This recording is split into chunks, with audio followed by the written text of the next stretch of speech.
안녕하세요. 오늘은 존 파이퍼의 책 영적 침체를 극복하라를 가지고 이야기 나눠보려고 해요.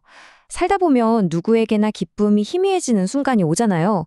그럴 때 우리는 어떻게 해야 할지 그 길을 함께 찾아보겠습니다. 여러분, 혹시 그런 적 없으세요? 딱히 무슨 일이 있는 것도 아닌데 이 유무를 무기력함에 빠져서 기쁨이라는 감정이 저 멀리 있는 것처럼 아득하게 느껴지는 순간이요. 이 책은 바로 이 지점, 우리 모두가 겪을 수 있는 이 보편적인 경험에서부터 시작합니다. 사실 이런 고민은 오늘날 우리만의 것은 아니에요. 책에 인용된 아주 오래전 글을 보면 이런 구절이 나와요. 불평하겠지만 찬양할 것이고 슬퍼하겠지만 인정하겠다. 이처럼 슬픔과 믿음 사이의 이 새콤달콤한 긴장감은요, 정말 오래전부터 인류가 계속 씨름해온 깊은 고민이었던 거죠.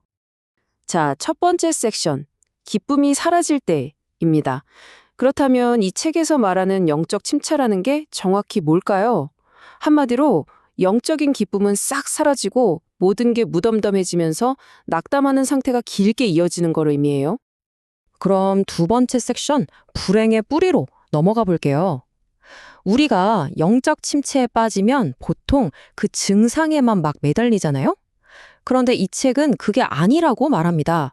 먼저 그 모든 문제의 근본적인 원인, 그 뿌리부터 파고 들어야 한다고요. 그럼 그 불행의 가장 깊은 뿌리가 대체 뭘까요? 이 책에 따르면 그건 바로 우리가 하나님과의 관계를 근본적으로 오해하는 데서 비롯될 때가 많다는 거예요. 왜냐하면 진짜 기쁨, 흔들리지 않는 기쁨은요, 내 변덕스러운 감정이나 행동이 아니라 하나님과의 관계라는 그 단단한 땅에 뿌리를 내리고 자라나는 거거든요. 자, 여기서 정말 중요한 개념이 하나 등장하는데요.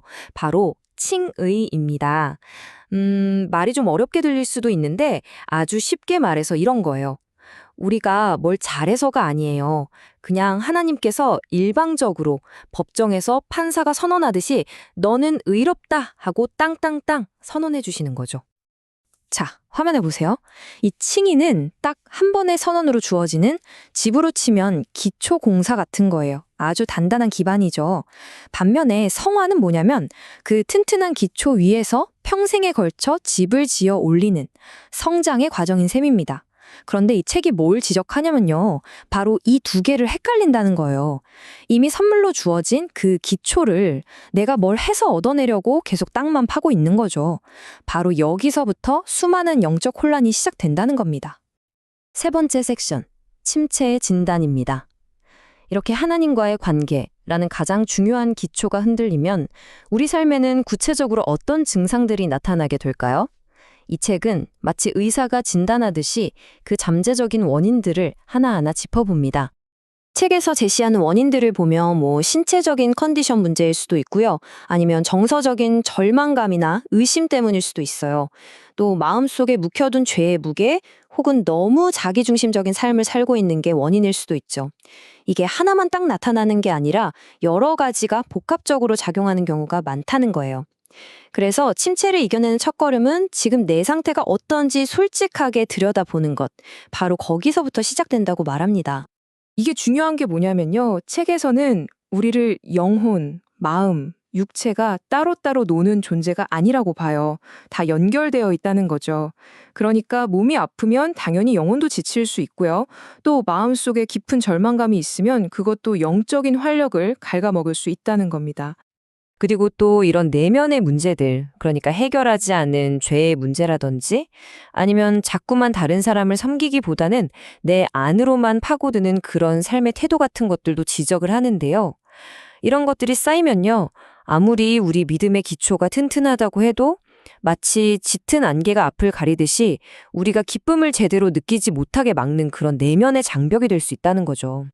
자, 그럼 네 번째 섹션, 기쁨을 위한 싸움입니다.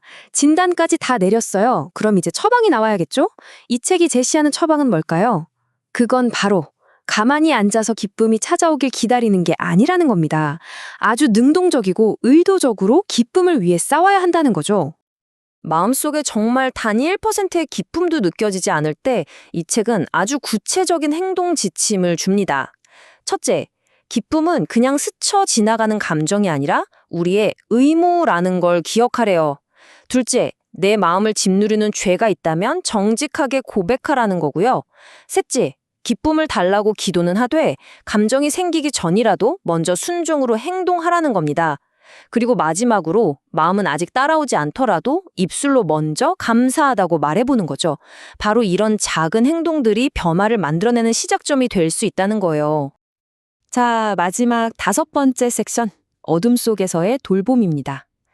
그런데 기쁨을 위해 싸운다고 하니까 이게 왠지 너무 외롭고 힘든 혼자만의 싸움처럼 들리지 않으세요? 이 책은 절대 그렇지 않다고 말합니다. 공동체의 역할이 얼마나 중요한지 정말 감동적인 실제 이야기를 통해서 우리에게 보여주거든요. 그 이야기의 주인공은 바로 우리에게 나 같은 죄인 살리신 어메이징 그레이스로 너무나 잘 알려진 존 뉴턴, 그리고 평생을 심각한 우울증으로 고통받았던 시인 윌리엄 쿠퍼입니다. 이야기는 이렇습니다. 뉴턴은 자살 시도까지 했을 정도로 깊은 절망에 빠져 있던 쿠퍼를 만나게 돼요. 그리고 무려 13년 동안 뉴턴 부부는 쿠퍼를 자기들 집에서 함께 살게 하면서 끊임없이 돌봐줍니다. 심지어 나중에 뉴턴이 다른 곳으로 이사를 간 후에도 20년이 넘는 세월 동안 편지를 주고받으면서 절대 그 친구를 포기하지 않았어요. 이 끈질긴 우정과 돌봄이야말로 이 책이 말하는 가장 어두운 시기에 서로의 짐을 함께 져준다는 게 뭔지 보여주는 정말 강력한 예시라고 할 수 있겠죠. 결국 이 이야기는 우리에게 아주 중요한 질문을 던지는 것 같아요. 혹시 내가 잃어버린 기쁨을 되찾는 그 길이 다른 사람의 기쁨을 돌봐주는 데서부터 시작되는 건 아닐까요? 때로는요, 내가 갇혀있는 이 어두운 터널에서 빠져나오는 가장 좋은 방법이 다른 누군가의 길에 빛을 비춰주는 것일지도 모른다는 그런 생각을 하게 만듭니다.